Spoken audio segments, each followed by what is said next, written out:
Hi there, this is John Wilkinson again from History Made Easier, and having posted a number of videos on Hitler's rise to power, here's one on his consolidation of power. Hindenburg, Papen, and the traditional elite, the civil service, the judiciary, the army, and big industrialists too, all thought they would control Hitler. But in just 6 months, all political opposition had been destroyed. In another 6 months, he had destroyed the state governments. And in another 6 months, he had destroyed not only opposition in society, but opposition from within his own party. So how did Hitler consolidate his hold on power so decisively and so quickly? Hitler's position was weak. As Chancellor, he depended on Hindenburg as president. The Nazis were a clear minority in the cabinet, and though the biggest party in the Reichstag, the Nazis did not have the 2/3 majority required to make any changes to the constitution, not even after the Nazis did everything they could to secure that majority in the March 1933 election, and not even after the Reichstag fire just a week before the election, though this led to the Decree for the Protection of People and State, which helped Hitler's consolidation of power as it destroyed civil rights in Germany, rights such as freedom of speech, freedom of the press, the right to hold meetings, or the right to protest. So the Nazis joined forces, as they had in the past, with other right-wing parties, notably the Nationalists, and they banned the Communist Party immediately following the election.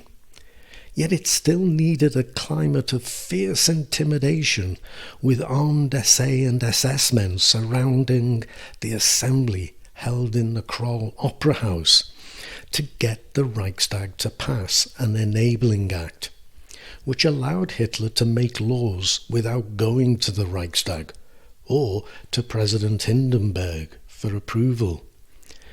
Only the Social Democrats bravely voted against it. He would now be able to govern alone, and though the powers handed Hitler in the act were only set to last 4 years, they in fact lasted the life of the Third Reich.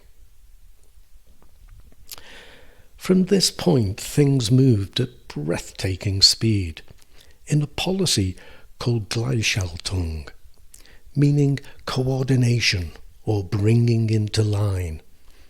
It was a policy designed to create a national socialist state in which every aspect of political, economic and social life would fall under Nazi control. In April 1933, the law for the restoration of a professional civil service purged the civil service of Jews and anyone suspected of opposing the Nazis. Many civil servants tried to prove their allegiance by quickly joining the Nazi Party. In May, the Nazis moved against trade unions. Their premises were occupied by the SA and SS. Their funds were confiscated and their leaders arrested. All free trade unions were duly banned and replaced by the Nazi Labour Front, which would in future represent workers. Strikes were made illegal, and any workers who gave trouble would be sent to the new concentration camps for political re-education. State governors had already been created in April 1933 to operate alongside the Länder or state governments and the Landtag state parliaments.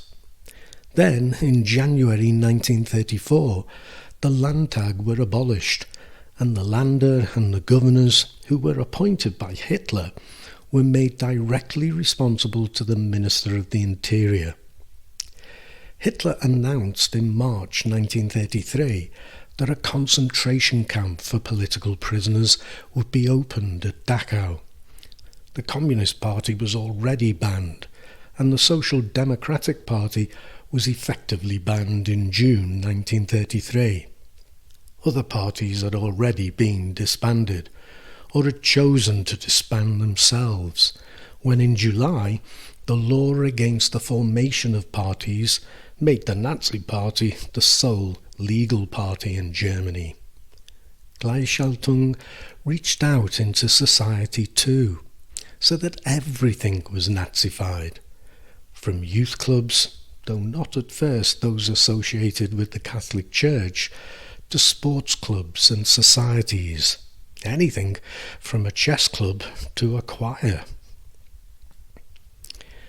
Hitler had to move carefully with one group though, German Catholics, but the papacy had already agreed to the dissolution of the Catholic Centre Party, and in July 1933 the Vatican signed a concordat with the Nazi government. The Vatican recognised the new regime and promised that the Church would not interfere in German politics. In return, the Nazis promised that they would not interfere in the Catholic Church and its role in education and its youth movement. It wouldn't last long though, as Hitler would soon ban the Catholic Youth League and shut down church schools. Until finally, when Hindenburg died on August 2nd, 1934, Hitler merged the offices of Chancellor and President, and he made the army swear an oath of loyalty, not to the state or the office of President, but to him personally. Hitler became Führer, Germany's supreme leader. And one more important thing to add. Just before Hindenburg died, Hitler moved against his great rival in the Nazi Party, Rome, the leader of the SA. The SA were amongst the most committed and radical Nazis, and they wanted a second revolution, socialist in nature.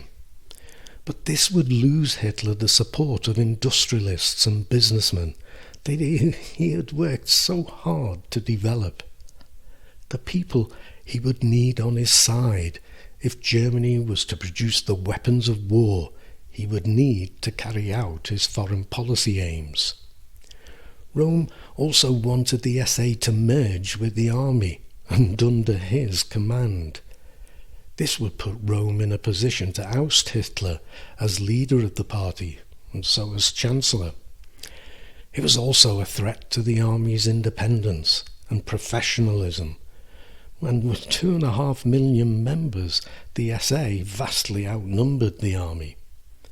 So, at the end of June 1934, Hitler acted, and in the Night of the Long Knives, that actually lasted a couple of days, Rome and somewhere between 200 and 400 others were arrested and executed, or else shot in the process of the action.